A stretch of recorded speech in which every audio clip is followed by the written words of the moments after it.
So we're starting to layer things on top of each other. Right? So we've talked about atoms and their Z effective, which is informed by their electron configuration. And that Z effective then informs what kind of compound those atoms will form when they start to react with other atoms. Now we're going to look at the molecules that are formed. Okay, so in this case, we're still again looking at just at covalent bonds, and so they form molecules.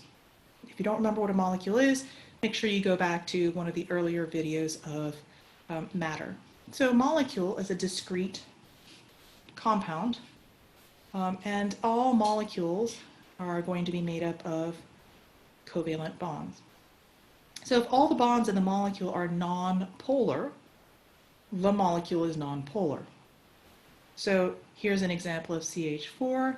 Remember that carbon and hydrogen, for all intents and purposes, are considered to have the same Z effective. So all of these bonds within this molecule are non-polar, so the molecule is non-polar. If the central atom has lone pairs, then the molecule is polar. So this is an example of water. Water, its central atom is oxygen. It forms the bonds, more than one. It has two lone pairs. And so this molecule is polar. If the central atom, or atoms, has non-identical atoms around it, then the molecule is polar. And this has to do with the fact that if it's non-identical, they will be polar bonds, and these CF bonds are different than the CCl bonds. And so this molecule, CCl2F2, is going to be a polar molecule. However, if the central atom has identical atoms around it, and there are no lone pairs around the central atom, then that molecule is nonpolar. And this has to do with the fact that these are identical Z effectives pulling on these shared pair of electrons. The electrons aren't going to tend to drift to one side. Right? So remember that when something is polar, it's because the electrons tend to spend, the valence electrons, tend to spend more time on one side than the other, making that one side partially negative and the other side partially positive. So using these four rules, then let's look at trying to figure out which molecule is more polar. So the caveat is also, the more polar the bonds, if the molecule is also polar, the more polar the molecule.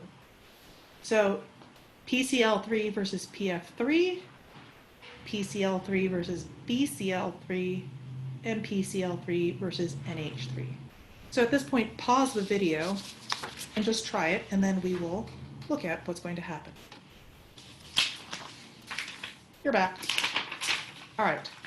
So PCl3 versus PF3. It always helps to draw the Lewis structures first.